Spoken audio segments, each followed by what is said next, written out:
நான் கேட்கிறேன், திமுகவில் வெள்ளை வேட்டி கட்டி வெள்ளை சட்டை போட்டு தினமும் காலில் குளிச்சு சந்தன பொட்டு வச்சு கருணாநிதியோட படத்தையும் ஸ்டாலின் படத்தையும் வச்சுட்டு பார்ச்சுனர் கார்லையும் இன்னோவா கார்லையும் போறிய உதயநிதி ஸ்டாலின் வாழ்கன்னு சொல்றிய உன் பொண்டாட்டி மூஞ்சில எப்படா முழிக்கிற? எப்படி முழிக்கிற? எப்படி முழிக்கிற? வெக்கமா இல்லையா? சோறு தானே திங்கிற அப்படின்னு ட்விட்டர்ல 4 பேர் கேட்டிருக்கான். நான் கேட்கல, எப்ப ட்விட்டர்ல கேட்டிருக்கான். ஐடி பேர் சொல்லணுமா? இடுமாவனம் கார்த்தி.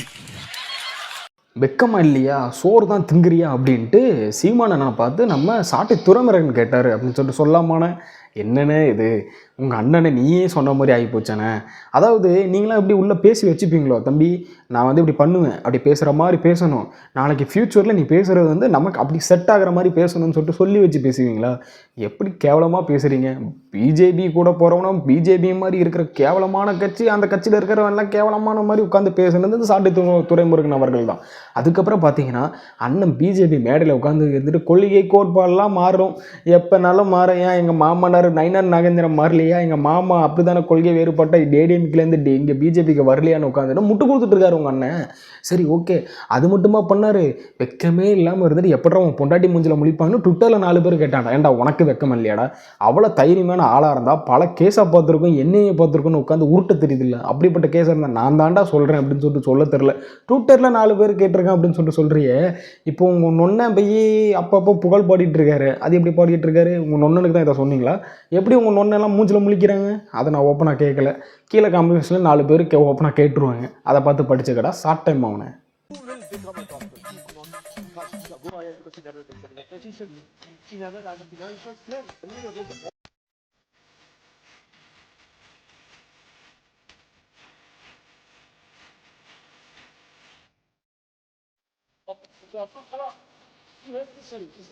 அங்கே உட்காந்து ஒருத்தர் மூச்சு முட்டை உட்காந்து பேசிகிட்டு இருக்கிறாரு. இங்கே பார்த்தீங்கன்னா பின்னாடி வந்து தூங்கிட்டு இருக்காங்க.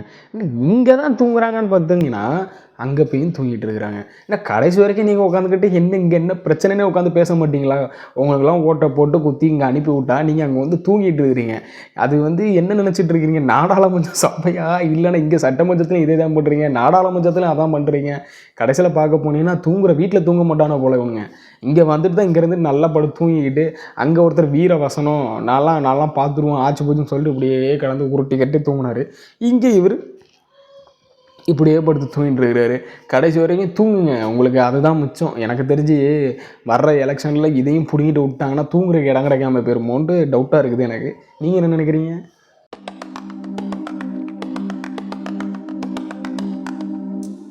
நம்ம ஸ்னேக் பாபு அண்ணன் எங்கே போயிட்டுருக்காருன்னு பார்த்தீங்கன்னா குளத்தூரில் வந்து மறு வாக்கு எண்ணிக்கை நடந்துகிட்டு இருக்குது. ஆட்டோ கண்ணாடி திருப்பினா எப்படிடா ஆட்டோ ஓடும் அப்படின்னு சொல்கிற கதையா? நீங்கள் என்னன்னு தான் மறு வாக்கு என்னாலும் எப்படிமா ஜெயிக்க போகிறீங்க எனக்கு புரியலை. அதாவது அண்ணன் தான் அங்கே குளத்தூரில் உட்காந்து வேலை பார்த்ததாகவும் அந்த வேலை பார்த்ததில் ஸ்டாலின் அவர்கள் தோற்றதுக்கு முக்கிய காரணமே ஸ்னேக் பாபு அவர்களை தான் சொல்கிறாங்க, சேகர் பாபு அவர்களை தான் சொல்கிறாங்க. இப்போ பார்த்தீங்கன்னா ஓட்டு என்ற இடத்துக்கும் போயிருக்காரு. எங்கே நடக்கும் இனிமேல், என்னத்தை நடந்து என்னத்தை கிழிக்க போகுது? கடைசி வரைக்கும் நீங்கள் எதனால் தோத்தோன்னே அனலைஸ் பண்ண மாட்டீங்க. என்ன எதனால் தோற்றோம், எதுக்காக தோற்றோம், ஏன் தோக்கடிச்சாங்க, எப்படி ஓட்டு போச்சு, அடுத்தது ஜெயிக்கிறதுக்கு என்ன வழி, எப்படி பண்ணி ஜெயிக்கலாம், இந்த ஜோக்கர் கூட்டம் ஜென்சி ஜோக்கர் கூட்டம்னு ஒன்று வச்சுருக்குமே அதை கலெக்ட் விட்டுட்டு எப்படி நம்ம ஜெயிக்கிறதுக்கான வழியை பார்க்கலாம்னு சொல்லிட்டு கடைசி வரைக்கும் நீங்கள் யோசிக்கவே மாட்டீங்க. என்ன இந்த மாதிரி இருந்துக்கிட்டு மறுவாக்கு எண்ணிக்கை குளறுபடி நடந்துருச்சுன்னு சொல்லிட்டு ஏதாவது உழைப்பு விட்டுக்கிட்டு இந்த மாதிரியே இருந்துக்கிட்டு விஜய் அவர்கள் திரைக்கவர்ச்சியில் வந்துட்டார், அவங்க எல்லாரும் ஏமாற்றிட்டாங்க, இவங்க இதை பண்ணிட்டாங்க. அவங்க என்ன தான் திரைக்கவர்ச்சி காட்டாலும் நீங்கள் மக்களுக்கு நல்லது பண்ணினா நீங்கள் தானே ஜெயிச்சிருக்க முடியும். மக்கள் அதானே எக்ஸ்பெக்ட் பண்ணுவாங்க. நான் ஒன்று கேட்குறேன், இங்கே எவ்வளோ பேர் சினிமாலேருந்து வந்திருக்காங்க, அந்த சினிமாவில் வந்து நம்பிட்டாங்க அப்படின்னா ஏன் அவ்வளோ பெரிய உலக நாயகனே உங்கள் பின்னாடி தான் இருக்கிறாரு. அதாவது உலக நாயகன் இன்டெலெக்சுவல் புளுத்தின்னே சொல்லலாம், அவரே உங்கள் பின்னாடி தான் இருக்கிறாரு. அவர் என்ன பண்ணிகிட்டு இருக்காரு? அறிவாலே கொத்தரிமை ஆகிட்டாரு. ஏன் அவருக்கெல்லாம் ஏன் ஓட்டு போடல? கொஞ்சமாவது நினச்சி பார்த்தீங்களா? அவ்வளோ பெரிய ஸ்டார் ஒருத்தர் வராரு, அப்போ அவருக்கு நம்ம ஓட்டு போடலாம் அப்படின்னு சொல்லிட்டு போட்டாங்களா? இல்லையே. இங்கே இவர் வந்து முன்னாடி இருந்து அவர் உள்ள எல்லார் மனசுலையும் போயிட்டாரு. சரி, அவர் ஜெயிச்சிட்டாரு, அதை உங்களால் ஏற்றுக்கவே முடியல. எதுக்காக தோத்தோன்னா உடனே தூக்கி அவர் எப்படி நீங்கள் சொல்கிறீங்களோ அதே மாதிரி அவங்க மேலே தூக்கி பழிய போடுறது திரைக்கவர்ச்சி அப்படின்னு சொல்கிறது. அப்படி பார்க்க போனால் உதயநிதி அவர்கள் எங்கேருந்து வந்தாங்க?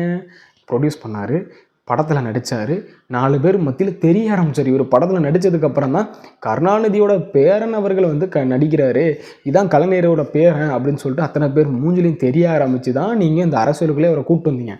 பக்கா ஸ்கெட்சு, நீங்கள்லாம் வந்து பக்கா ஸ்கெட்சு போட்டு எப்படி உதயநிதி அவர்களை தமிழ்நாடு மக்களுக்கு தெரிய வைக்கணும், பாடம் நடித்தா மட்டும் தான் தெரிய வைக்க முடியும். அப்படி நடித்து நீங்கள் உள்ளே கூட்டு வந்துட்டு எங்கள் குடும்பத்துலேருந்து என்னை தவிர யாரும் வரமாட்டான்னு சொல்லிட்டு கடைசியில் உங்கள் பையனை கூட்டு வந்தீங்க. பையனை கூட்டதும் 2-3 வருஷத்துக்குள்ளேயே நீங்கள் பேர் என்னது எலெக்ஷன் நிற்க வச்சு எம்எல்ஏ ஆக்கி 2-3 வருஷத்துலேயே வந்து டெப்டி சிஎம் கொடுத்தீங்க. என்ன தகுதி இருக்குன்னு சொல்லிட்டு டெப்டி சிஎம் கொடுத்தீங்கன்ட்டு நாங்கள் கேட்கலங்க. இப்போல்லாம் நீங்கள் பண்ணுறனால தான் இவங்கெல்லாம் மக்கள்லாம் பார்த்துட்டு இருந்தாங்க. ஓ, உங்கள் கையில் ஆட்சி அதிகாரம் கொடுத்தா நீங்கள் இந்த மாதிரிலாம் பண்ணுவீங்களா அப்படின்னு சொல்லிட்டு வச்சு செஞ்சு விட்டுட்டாங்க. அதே மாதிரி நீங்கள் பல பொய் உருட்டுகளை விட்டு கடைசியில் நீங்கள் சொல்கிற இந்த 1000 ரூபா கொடுத்தது முதல்வன் இது அப்படின்னு சொல்லிட்டு கடந்து உருட்டுறது. நீங்கள் என்ன தான் உருட்டினாலும் மக்கள் மத்தியில் வந்து இந்த டிஎம்கே ஆட்சி எப்படி நடந்துச்சுன்னு தெளிவாக இங்கே எல்லாருக்கும் ஒவ்வொரு ஆளுக்கும் மனசாட்சிப்பட்டு தெரியும். அவங்களாம் ஓட்டை மாற்றி கொடுத்துட்டாங்க. அவ்வளோதான் வித்தியாசம். வேறு என்ன இருந்துக்கிட்டு நீங்கள் உட்காந்துருந்துட்டு இன்னும் நீங்கள் விஜய் அவர்கள் தான் திரை கவர்ச்சின்னு சொல்லிட்டு உட்காந்து பேசுகிறதுல ஒன்றும் இல்லைங்க. தங்கமணி, தொடர்ந்து களத்திலிருந்து இந்த கிட்னி திருட்டு தொடர்பான விவகாரங்களை நியூஸ் தமிழ் அமலப்படுத்தி வருகிறது. இந்த நிலையில இந்த முறை அரசு நடவடிக்கை எடுக்க இருப்பதாகவும் கூறப்படுகிறது. என்ன தகவல் கிடைக்கப்பட்டிருக்கிறது? கிட்னி திருட்டு வழக்கு வந்து திரும்ப வந்து தோண்டி எடுக்கிறதா வந்து பேசிகிட்டு இருக்கிறாங்க. இது ஜஸ்ட்டு நான் வந்து ஒரு ட்விட்டரில் பார்த்தது தான். இது எந்த லெவலில் நியூஸ்லேயே நான் தேடி பார்த்தேன், இது கிடைக்கல. பட் இதை பற்றி அதிகமாக பேசிகிட்டு இருக்கிறாங்க. ஏன்னா திரும்ப கிட்னி திருட்டு வழக்கை பற்றி அதிகமாக வந்து ட்விட்டரில் எடுத்துக்கிட்டிங்கன்னா அதிகமாக பேசிகிட்டு இருக்கிறாங்க. எனக்கு தெரிஞ்சு ட்விட்டரில் கிட்னி திருட்டு வழக்கை பற்றி என்னென்ன பேசினாலும் ஓகே, இங்கே ஒரு ஆள் கிட்டு நடுங்கிட்டு இருக்கிறக்கான வாய்ப்புகள் இருக்குது. அதாவது நம்ம ஜூலி அக்கா தப்பு பண்ணலான்னு வந்து விசாரணைலாம் முடிஞ்சு அவங்க வந்து தப்பு பண்ணாங்கன்னா அவங்கள அரெஸ்ட் பண்ணுவாங்க. அப்போ பார்த்து நம்ம தெரிஞ்சுக்கலாம். அது பல விவரங்கள் வெளியே. அதுக்கு முன்னாடி அக்கா தான் தப்பு செஞ்சாங்கன்னு சொல்ல முடியுமா? பட் அக்காவுக்கு இருந்தாலும் உள்ள ஒரு குத்திட்டு இருக்குமா, ஐயோ உள்ளே பிடிச்சி போட்டுருவாங்களா குத்திட்டு தான் இருக்கிறோம். அக்காவை பார்த்தீங்கன்னா கொஞ்ச நாளாக வந்து ஆளை காணும், எங்கேயும் பெருசாக அதிகமாக பேச்சு வழக்குகள் இல்லை. அங்கங்கே பேசுகிறாங்க, பிடிச்சி அடி நொறுக்கி போடுறாங்க. அதுக்கப்புறம் கொஞ்ச நாள் சத்தம் இல்லை, அதுக்கப்புறம் பிடிச்சி பேசுகிறாங்க, அதுக்கப்புறம் பிடிச்சி நொறுக்கி போடுறாங்க. அக்கா அதாவது இதெல்லாம் ஒரு காலத்தில் வந்து வீர தமிழச்சின்னு உட்காந்து பேசுனாங்க. இப்போ பார்த்தீங்கன்னா அறிவாலை கொத்தடிமையாக உட்காந்து வேலை பார்த்துட்டு இருக்குது. ஃபயர் விட்டவங்களாம் இப்போ எங்கே போனான்னு தெரில. இப்படி தான் ஒவ்வொரு ஆட்களாக ஃபயரை விட்டு தூக்கி விட்டுறோம். கடைசியில் பார்த்தீங்கன்னா அது ஒவ்வொன்றும் உட்காந்துட்டு நம்ம தலையிலே போட்டு கொட்டுன்னு கொட்டிடுது. கடைசியில் இவங்க பிடிச்சி ஒரு கொட்டி விட்டுறாங்க. சரி, கிட்னி திருட்டு வழக்கு விசாரணை பண்ணட்டும், இதில் எத்தனை பேர் மாட்டியிருக்காங்க, எத்தனை பேர் அரெஸ்ட் பண்ணுவாங்கன்னு சொல்லிட்டு பொறுத்திருந்து பார்க்கலாம். இங்கே நிறைய பேர் அதுக்கு முன்னாடி இவங்க தான் தப்பு பண்ணிட்டாங்க பேசுகிறது தப்பு. அது வந்து ஆதாரம் இல்லாமல் எதுவுமே பேசக்கூடாது. ட்விட்டரில் ஒரு சில பேர் பேசுகிறதுனால அதை நான் இப்போ சொல்கிறேன், அவ்வளோதான். டெல்லியில் நீட் குளறுபடிக்கு எதிராக நடந்த அந்த போராட்டம் இன்னைக்கு முடிஞ்சிருச்சு. ஆனால் முடிஞ்சிருச்சுன்னு நான் நினைக்கல. இன்னைக்கு தான் அந்த போராட்டம் ஆரம்பிச்சிருக்கு அப்படிங்கிறது தான் என்னுடைய எண்ணம். நீட் போராட்டம் தொடங்கிச்சு, முடியலை, அதெல்லாம் கதை முடிஞ்சு போச்சு. சரிங்களா? அது நடக்காமல் போது நீட்டுக்காக போராடுறவங்க இருக்கிறாங்க, போடாதவங்க இருக்கிறாங்க. அதெல்லாம் ஒரு கதை இருக்குட்டு. நீட் ரகசியம் எங்கே? ரொம்ப நாளாக கேட்டுட்டு இருக்கிறோம் நான். நீட் ரகசியம் எங்கே? அது ரகசியம் தான் என்ன? அதை சொன்னீங்கன்னாவது இப்போ இருக்க அரசாவது கொஞ்சம் மூவ் பண்ணி அந்த நல்ல பேர் உங்களுக்கு தாங்க வரும். இந்த பார்த்தீங்களா, உதயநிதி ஸ்டாலின் அவர்கள் நீட் ரகசியத்தை சொன்னாங்க, அது தேவைக்கு இம்ப்ளிமெண்ட் பண்ணிட்டுன்னு சொல்லிட்டு அடுத்த எலெக்ஷனில் ஜெயிச்சிடலாங்க. நீட் ரகசியம் எங்கே? எனக்கு தெரிஞ்சு என்ன பண்ணிட்டாங்கன்னா, அவங்க அப்பா வந்து ஒவ்வொரு ஊருக்கா 5 வருஷத்துக்கு முன்னாடி போய் ஒவ்வொரு ஊருக்காக போய் ஒரு மனுலாம் வாங்கிட்டு வந்தாங்க. அதாவது ஏதோ பேர், அதுக்கு பேர் என்னது, உங்கள் கிராமம் நோக்கி ஏதோ ஒரு பேர் ஒன்று வச்சுக்கிட்டு அதுக்கு போய் ஒவ்வொரு ஊர்லேயே போய் உட்காந்து என்னென்ன குறை இருக்குது அப்படின்னு கேட்பாங்க. கேட்டுட்டு ஐயோ பொண்டாட்டியை உட்காந்து பேசுவார்.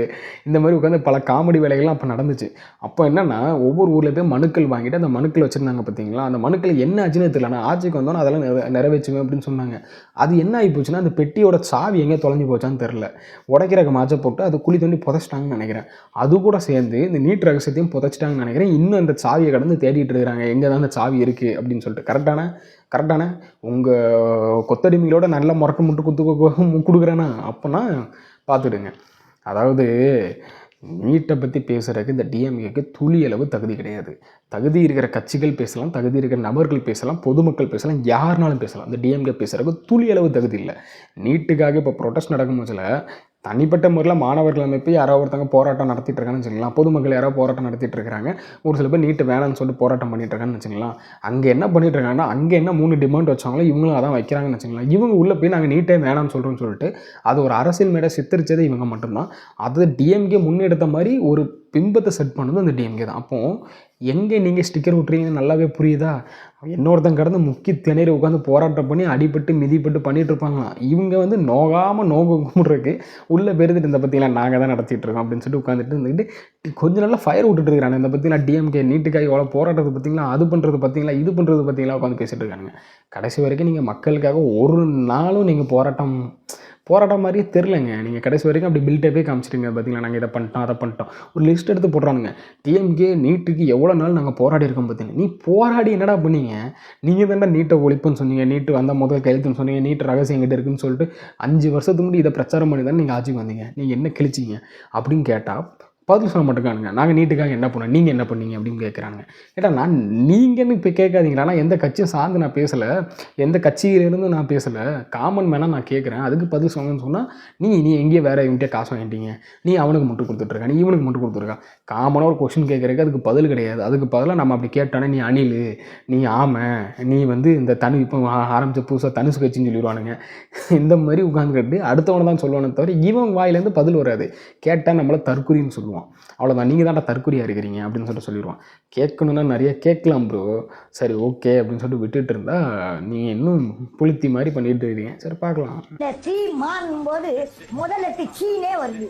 இதை நம்ம எடுத்துக்கிட்டு இதுக்கு பதில் சொல்றது நமக்கு முட்டாள்தனம். இவரு விஜய்க்கு முன்னாடி வந்த ஒரு சீமான், ஏன் இவரு வர முடியல? இல்ல நேத்து பூத்த காளான்னு எல்லாரும் சொல்றாங்க. நேத்து பூத்த காளானுக்கு முக்கியத்துவம் கொடுக்குற மக்கள் உனக்கு ஏன் கொடுக்கலன்னா உனக்கு நன்னடத்தையும் நாவடக்கமும் இல்லை. பாட்டி ஸ்பீச்சை கேட்டிருப்பீங்க. இப்போ நிறைய பேருக்கு தெரிஞ்சிருக்கும், என்னடா பாட்டி இந்த வெளுத்துட்டு இருக்கு சீமான் அப்படின்னு கேட்டு சீமான் அப்படின்னு சொல்லிட்டு போட்டு பாட்டி வெளுன்னு வெளுத்துருச்சு. சரி, இதுலேருந்தே தெரிஞ்சிருக்குங்க இவர் வந்து எந்த லெவலில் இருக்கிறாரு, யாரெல்லாம் அவரை பிடிச்சி. அதாவது சின்ன பையன்லேருந்து பெரிய ஆளுக்கிற வரைக்கும் இந்த சீமானை பற்றி தெளிவாக தெரிஞ்சவங்க இங்கே நிறைய பேர் இருக்கிறாங்க. பட் இன்னும் ஒரு சில பேருக்கு தெரிய மாட்டேங்குது. இவங்க வந்து இந்த திருநெல்வேலி பிச்சைக்காரங்களை பற்றி நிறைய பேருக்கு தெரிய மாட்டேங்குது. தெரிஞ்சாவது கொஞ்சம் வாங்கடா, இன்னும் முட்டு கொடுத்துக்கிட்டு சீமானவர்களுக்கு முட்டு கொடுப்பேன், நான் கொடுக்குற அளவுக்கு எங்கள் கட்சியில் எவனும் முட்டு கொடுக்க முடியாதுன்னு சொல்லிட்டு நீங்கள் முட்டு கொடுத்துட்ருக்கீங்கன்னா தமிழ்நாட்டு மக்களை ஏமாற்றலாம். பல நாள் திருடன் ஒரு நாள் அகப்படுவான். அந்த மாதிரி என்றைக்கா ஒரு நாள் உங்கள் சீமானவர்கள் அகப்படுவார், மாட்டுவார். இந்த திருநெல்வேலி பிச்சைன்னு சொல்லிட்டு வாங்கிட்டு அது எந்த விதத்தில் கணக்கு காட்டுறானுலே புரிய மாட்டேங்குங்க. இப்போ ஒருத்தன் மக்கள்கிட்ட இருந்து காசு வாங்குறானுங்க, அந்த காசுக்கு என்ன இதெல்லாம் கனெக்ட் பண்ணியிருக்குன்னு சொல்ல மாட்டேங்கான. அவனை கூட்டம் போடுறான்னு அதில் காசு வாங்குறானுங்க, ஒரு குடத்தை தூக்கிட்டு போயிடுறானுங்க, அப்படியே சுற்றுறானுங்க, பேச அப்படியே சுற்றிட்டு போய் காசு வாங்குறானுங்க. அந்த காசை என்ன பண்ணுறானுங்க? அப்போ இது எப்படி என்ன விதத்தில் கணக்கு கட்டுறானுங்க? எனக்கு அதாங்க புரிய மாட்டேங்குது. இத்தனை வருஷத்தில் பெருசாக ரைடுலாம் எனக்கு போன மாதிரியே தெரியல. அப்படின்னு இருக்கும்போது இவனுக்கு எப்படி எந்த விதத்தில் அந்த காசை செலவு பண்ணிட்டு எப்படி தான் வந்து மக்கள்கிட்ட கணக்கே காட்ட மாட்டேங்கிறானுங்க. ஏதோ ஒரு வழியில் இவனுங்க வந்து மக்கள்கிட்ட இருந்து காசு வாங்குறாங்க, அது எப்படி செலவு பண்ணுறாங்க அதையாவது சொல்லி தொலைங்கடா. நீங்கள் வந்து எனக்கு தெரிஞ்ச வரைக்கும் சில ஒரு கூட்டத்துக்கு 1 லட்ச ரூபா 2 லட்ச ரூபான்னு பிரியுது. அதுக்கான ப்ராப்பரான ஒரு கணக்கு டாக்குமெண்ட்டு கிடையாது, மக்கள்கிட்ட கிடையாது. நான் ஒன்று கேட்குறேங்க, அவன் அதை நடத்துகிறான், இவன் இதை நடத்துகிறான், விஜய் அவர்கள் அதை நடத்துகிறாரு, டிஎம்கே அது நடக்குது, ஏடிஎம்கே அது நடக்குது, அதெல்லாம் கரெக்ட் ஓகே. அவன் கட்சி காசை போடுறான், அவன் சொந்த காசை போட்டு பண்ணிகிட்டு இருக்கிறான்.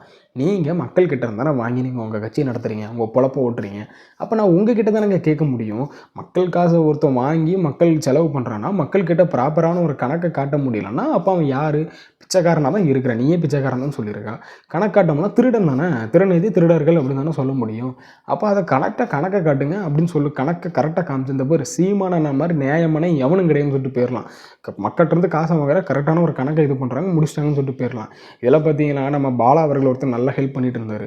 அவங்களையும் இந்த மாதிரி பற்றி ஹெல்ப் பண்ணுறான், அவனுக்கு துட்டு எங்கேயோ இருந்து வருது, அவன் ஒரு கைக்கூலி, அவன் ஒரு இலுமினாட்டி அப்படி இப்படின்னு பேசி கடைசியில் அவர் இப்போ என்ன ஆனாருன்னு தெரியல, நிறைய பேர் ஹெல்ப் பண்ணுறது ஸ்டாப் பண்ணிட்டாருன்னு நினைக்கிறேன். அவர் வேலையை பார்க்க ஆரம்பிச்சிட்டாரு. இவனுங்களை பொறுத்த வரைக்கும் எவனும் நல்லா இருந்துடக்கூடாது, நல்லது பண்ணுறேன்னு விடக்கூடாது. நம்மளும் நல்லது பண்ண மாட்டோம், மற்றவனையும் நல்லது பண்ண விட்டுறக்கூடாதுன்னு சொல்லிட்டு நினைக்கிறது முக்கியமான ஆட்கள் யாருன்னு பார்த்தீங்கன்னா அந்த சீமான் கட்சியை சேர்ந்தவர்கள்.